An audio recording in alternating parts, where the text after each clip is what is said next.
We have the U.S. Secretary of Transportation, Pete Buttigieg, who is joining us right now. Good morning, Pete. Thanks for coming on today. Good morning. Nice to be with you again. So I know you want to talk about the American Rescue Plan that President Biden just signed and is now in effect with all the COVID-19 relief going to people and businesses across the country. I'm also interested, though, in the infrastructure plan and this $3 trillion package that's going to be talked about in Congress. Talk to us about how that could impact people in the Illinois and Iowa Quad Cities. Well, if there's one thing I learned in the time that I spent in and around the Quad Cities, it's how important infrastructure is. And we're talking about a part of our country where all the different kinds of transportation intersect, literally. You got trains, you got barges, you got bridges, you got roads like everybody else, and all of that is infrastructure that we know needs an upgrade. Matter of fact, there's over $1 trillion estimated backlog just in the maintenance that we know we've got to do, let alone building some of the new things that are being talked about, like an I-80 bridge that, among other things, would make it a little quicker to get to my hometown of South Bend from the Quad Cities. Look, I think most Americans, regardless of your politics, get that we need to do more around infrastructure. And I'm looking forward to the president announcing his vision next week so that we can take it and run with it. And we're already having lots of conversations on both sides of the aisle with members of Congress about how to get it done. So there was an interesting story from a local environmentalist who came out with a plan called, his name's Chad Pergracki, and he talked about a Bison bridge that could go essentially right next to the new I-80 bridge if and when a new one is built. Have you heard anything about that? And is that something that's actually even doable?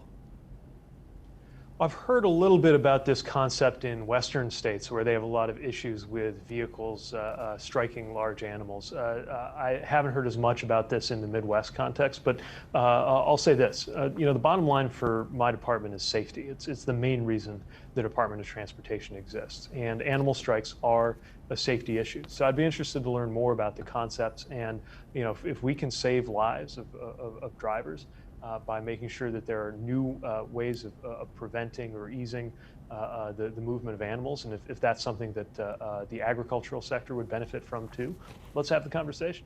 So you mentioned trains. The Amtrak, the potential passenger rail project from Chicago to the Quad Cities, has been big here locally. It's been talked about for a decade. Nothing has happened. How do you get that done now? And I know it's not the state, I know it's not your project, it's the state of Illinois with the Iowa Interstate Railroad. You've got a lot of funding on the line. Can you help get a project like that past the finish line?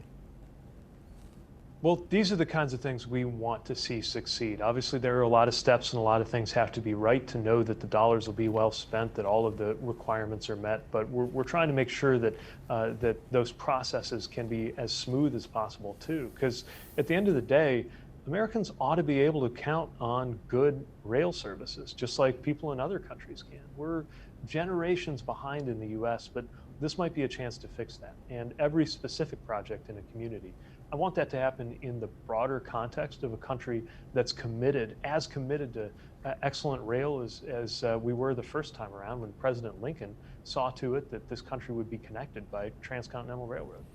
Why is it necessary to spend money on Amtrak when it doesn't sustain itself financially? Well, one thing I would point out about Amtrak, and not a lot of folks know this, is that they were operating in the black. They did incredible work to finally reach that level operationally in terms of their finances just before COVID hit. Then COVID came, decimated their revenue, lost their ridership up to 90% at one point. But thanks to the American Rescue Plan, we were able to fill those gaps, prevent layoffs, restore routes, and get Amtrak back on track. Now, in terms of the capital improvement picture, let's acknowledge that whether we're talking about rail or any other form of transportation, there's always been some level of public support. Driving, of course, doesn't pay for itself. We invest public dollars in roads to help make it possible. The same is true in terms of federal support for the aviation sector. And I think we ought to recognize, like every other developed country, that we're better off as a country when we invest in rail too.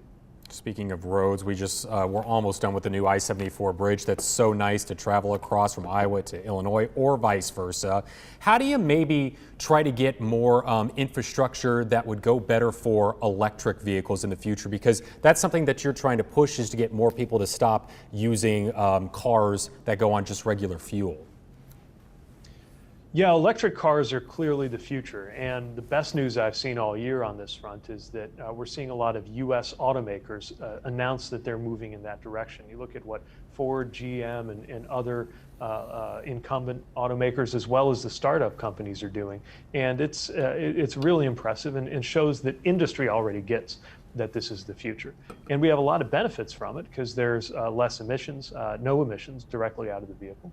That's good for climate, but also just good for health if you live in an area where there's a lot of car traffic. So this is where we need to go. And there are two big issues. One of them is cost, but the cost is coming down. In fact, pretty soon it's going to be to where you would save money buying an electric car because it needs less gas and less maintenance.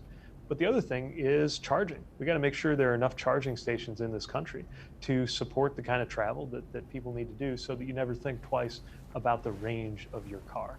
That's one of the things the president has promised to do, to add 500,000 electric vehicle charging stations around the country. And it's one of the things I'm excited about in the context of an infrastructure vision for the future. How did you get this job, being only that you were mayor of South Bend, Indiana as well?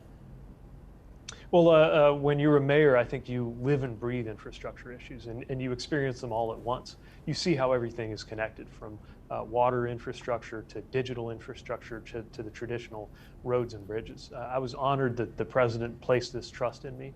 Now I know that we've got to deliver and make good on some very high expectations around the country. Appreciate you joining us, Pete. Thanks, same here.